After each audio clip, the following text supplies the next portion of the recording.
بسا اوقات بہت سی محنتوں کا نتیجہ انسان دیکھتا ہے کہ ضائع چلا گیا. میں نے 10 سال محنت کی، حاصل کوئی نہیں ملا. یہ ثمرات کیا ہے؟ محنتوں کے ثمرات کا ضیاع.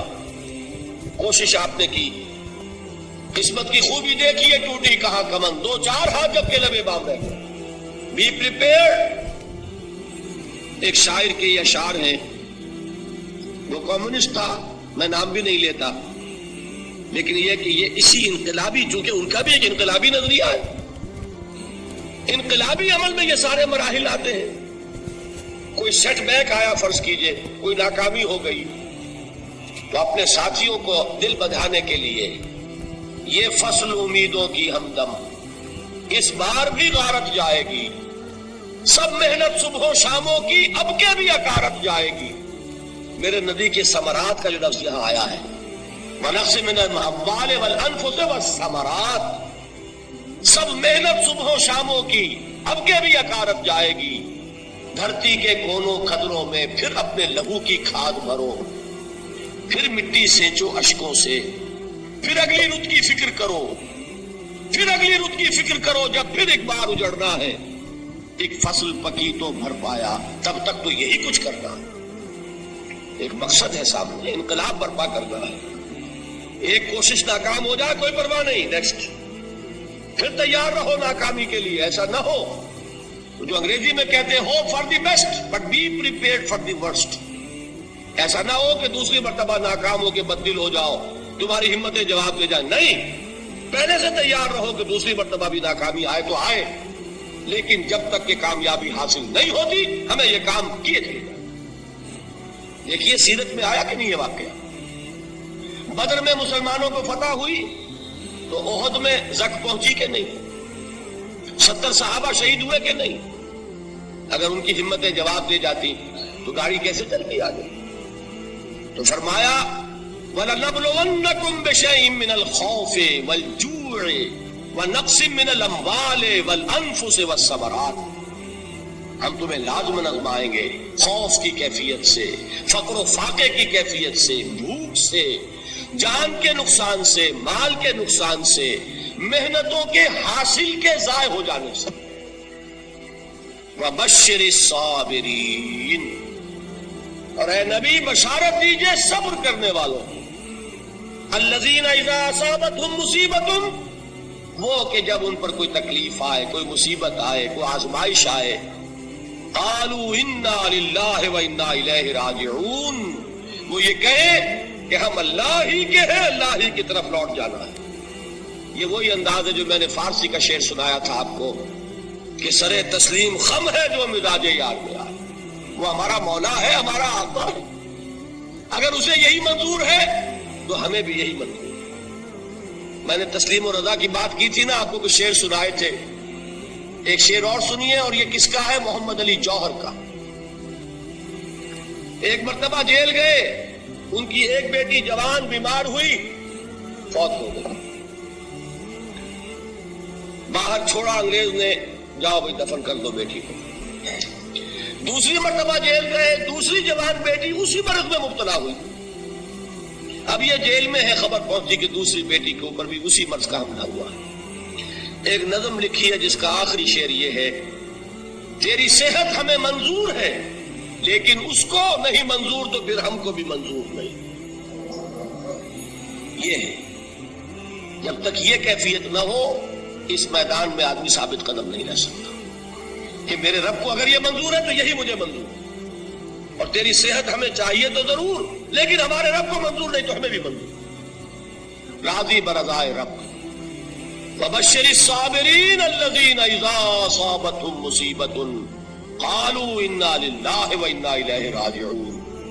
نہ شود نصیب دشمن کے شود ہلاک تیغت، سر دوستہ سلامت کے تو خنجر آزمائے. اولئک علیہم صلوات من ربہم ورحمہ، یہی ہے وہ لوگ جن پر ان کے رب کی طرف سے عنایتیں ہیں اور رحمتیں ہیں. وَأُولَٰئِكَ هُمُ الْمُهْتَدُونَ، اور یہی ہے وہ لوگ جو کامیاب ہونے والے ہیں، ہدایت پانے والے، ہدایت یافتہ. اسی سورہ بقرہ میں ذرا آگے چل کر، یہ تو ہے 20واں رکوع، 19واں رکوع. ابھی 21ویں رکوع کی پہلی آیت ہے لیس البر ان تولوا وجوهکم قبل المشرق والمغرب ولكن البر من آمن بالله واليوم الآخر والملائكة والكتاب والنبيين وآتى المال على حبه ذوي القربى واليتامى والمساكين وابن السبيل والسائلين وفي الرقاب وأقام الصلاة وآتى الزكاة والموفون بعهدهم إذا عاهدوا والصابرين في البأساء والضراء وحين البأس. اب یہ آیت جو ہے سورۃ العصر میں جو مضامین آئے تھے سارے اس میں موجود ہیں. وہاں ایمان کا لفظ آیا, یہاں 5 ایمانیات کی تفصیل آ گئی, اعمال کی تفصیل آئی, اور آخری بات وہاں کیا ہے وتواصوا بالصبر, اور یہاں کیا ہے والصابرین فی البأساء والضراء وحین البأس. اور صبر کرنے والے, اصل نیکی ان کی ہے جو صبر کریں. کس میں؟ جنگ کے وقت. ذرائے باسائے, باسا کہتے ہیں فقر اور فاقہ. واحد آئے گا باس تو اس کے معنی جنگ, اور باسا جمع میں آئے گا تو فاقہ فقر بھوک. اور ذرائے جسمانی تکلیف, ضرر جسمانی تکلیفوں میں صبر کرنے والے, فقر اور فاقے میں صبر کرنے والے, اور جنگ کے وقت صبر کرنے والے. اولئک الذین صدقوا واولئک هم المتقون. یہ ہے وہ لوگ جو صبر کرنے والے ہیں, یہ ہے جو سچے ہیں, جو اپنے دعوے میں نیکی کے اور ایمان کے صادق ہیں, اور یہی وہ لوگ ہیں جو متقی ہیں. اگلی سورت ہے سورہ آل عمران, اس میں 2 لفظ آئے ہیں آخری آیت یا ایھا الذین آمنوا اصبروا وصابروا ورابطوا واتقوا اللہ لعلکم تفلحون. دیکھیے یہاں صبر اور صابر جو تعلق جہد اور جہاد کا ہے وہی ہے صبر اور مصابرت. صبر ایک طرفہ عمل ہے, آپ جھیل رہے ہیں, برداشت کر رہے ہیں. صبر علی المعصیہ, صبر علی الطاعہ, صبر علی الابتلاء, یہ سب کیا ہے صبر. اور مصابرت کیا ہے صبر کا صبر سے مقابلہ. یہ سورہ آل عمران, اب وقت نہیں ہے, میں آپ کو سناتا اللہ تعالیٰ نے کیسے کیسے مسلمانوں سے کہا مسلمانوں تمہیں زک پہنچی ہے تو انہیں بھی تو پہنچی تھی. ان کے 70 نہیں مارے گئے تھے بدر میں, ان کے حوصلے جو ہیں وہ تو پست نہیں ہوئے, وہ اگلے سال آ گئے تم پر چڑھائی کر کے. تم کیوں اتنا برا مان رہے ہو؟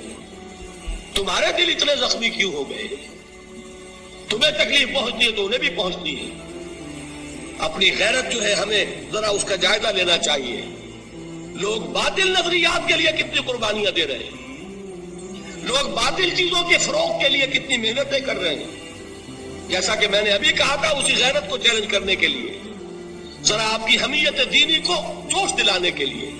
قادیانی نوجوان کتنی تعداد میں اپنے آپ کو دین کے لیے وقف کرتا ہے, اور آپ کتنے نوجوان ہیں جو اپنے آپ کو دین کے لیے وقف کرتے ہیں. اور وہ کھاتے پیتے گھرانوں کے لوگ. یہ نہیں ہے کہ اگر کوئی اور کام نہیں کر سکتا تو پھر یہ ہے کہ وہ دین کے کام میں لگ جائے. باصلاحیت لوگ, کھاتے پیتے لوگ, ذہنی استعداد رکھنے والے لوگ, اونچے گھرانوں کے لوگ, وہ وقت کریں اپنے آپ کو دین کے لیے. اس کے بغیر کیسے باہر آ جائے گی, کیسے رونق آ جائے گی؟ تو دنیا میں باطل نظریات والے جو ہیں, یہ بات کہی گئی ہے مسلمانوں تم اگر توحید کے لیے لڑ رہے ہو, دیکھتے نہیں ابو جہل کو, اس نے گردن کٹوائی ہے شرک کے لیے, شرک کے لیے گردن کٹوائے, اور تم توحید کے لیے گردن کٹوانے کو تیار نہ ہو. اس نے گردن کٹوائی کہ نہیں کٹوائی, اور کس طرح کٹوائی ہے؟ جو کہ بڑا متکبر قسم کا, فرعون قسم کا شخص تھا. جب گردن کاٹنے لگے تو کہتا ہے ذرا نیچے سے کاٹنا, تاکہ جب تم نیزے کے اوپر چڑھاؤ میرے سر کو تو اونچا نظر آئے, معلوم ہو سردار کا سر. وہ بدبخت مرتے ہوئے بھی جو اس کی کیفیت تھی نا, اس کو ذہن میں رکھی. تو یہ اس لوگوں نے قربانیاں دی, جانے دی. تو فرمایا اگر تم ان سے زیادہ قربانی نہیں دو گے, یہ نوٹ کر لیجئے اس کو, مجرد اگر حق کو غالب کرنا اللہ کے ذمے ہو تو آنے واحد میں غالب کر دے گا, تمہیں تکلیف ہی دینے کی ضرورت ہے. سمجھ رہے؟ کیا اللہ کے مقابلے میں کوئی باطل کی طاقت ٹھہر سکتی ہے؟ یہ تمہارے ایمان کا امتحان ہے، یہ تمہارے خلوص کی آزمائش ہے، یہ تمہارے امتحان کا ثبوت درکار ہے کہ اللہ تعالیٰ دیکھنا چاہتا ہے تم اس کے لیے اپنی جانیں قربان کرنے کو تیار ہو کہ نہیں، تم اس کے لیے تن من دل لگانے کو تیار ہو کہ نہیں۔ اور یہ جان لو کہ اگر کفار اور مشرکین اور ملحدین اور باطل نظریات والے وہ جو کچھ قربانیاں اپنے باطل نظریات کے لیے دے رہے ہیں ان سے زیادہ اگر تم نہیں دو گے تو حق غالب نہیں ہوگا۔ انہوں نے جو صبر کیا ہے اپنے باطل نظریات پر، اگر تم اس سے زیادہ صبر کا ثبوت نہیں دو گے اپنے اس حق پر تو حق غالب نہیں ہوگا۔ اس لیے فرمایا یا ایھا الذین آمنوا اصبروا وصابروا، نہ صرف یہ کہ صبر کرو بلکہ صبر میں اپنے دشمنوں سے آگے نکلو، ان کے صبر سے بڑھ کر صبر کرو۔ وَرَابِطُوا، مرابطہ کہتے ہیں چوکس رہنا، ہوشیار، پہرا دو، ایسا نہ ہو کہ دشمن جو ہے غفلت میں تمہارے اوپر کوئی حملہ جو ہے کر بیٹھے۔ وَاتَّقُوا اللَّهَ، اور اللہ کا تقوی اختیار کرو، لعلکم تفلحون، تاکہ تم فلاح پاؤ۔